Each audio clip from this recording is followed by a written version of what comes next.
క్రైస్తలో ఈరోజు దేవుని యొక్క వాగ్దానము యెషయా గ్రంథము 50వ అధ్యాయం 7వ వచనం.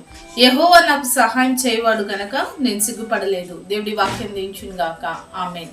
అవునండి, దేవుని యొక్క వాక్యం సెలవిస్తుంది, దేవుడు నాకు సహాయం చేయవాడు గనక నేను సిగ్గుపడలేదు అంట. సిగ్గుపడాల్సిన పరిస్థితి మన జీవితాల్లో మనకి వస్తుందని మనం చాలా భయపడతాం కదండి.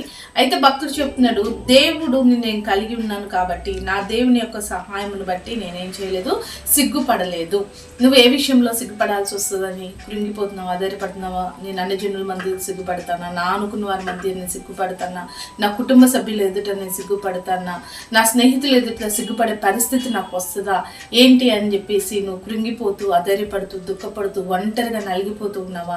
అయితే దేవుడు నీతో చెప్తున్నాడు, నీవు సిగ్గుపడే పరిస్థితి నీ జీవితంలో దేవుడు రానియడండి. ఎందుకంటే ఆయన నీకు తోడుగా ఉన్న దేవుడు అయి ఉన్నాడు. కాబట్టి సిగ్గుపడే ప్రతి పరిస్థితిని దేవుడు నీ జీవితంలో తప్పిస్తాడు. ఆయన నీకు సహాయం చేసి సిగ్గుపడే పరిస్థితి నుంచి తప్పించి ఆయన నీకు సహాయం చేసి అన్ని విషయాలు నిన్ను ఘనతగా నిలబెడతాడు. కాబట్టి సిగ్గుపడాల్సి వస్తుందని కృంగిపోయి ఆధారపడి భయపడక నీకు సహాయం చేసే దేవుడి మీద ఆధారపడి ప్రతి పరిస్థితిని జయించు. అట్రీతిగా సిగ్గుపడే ప్రతి పరిస్థితి నుంచి దేవుడు మిమ్మల్ని తప్పించును గాక.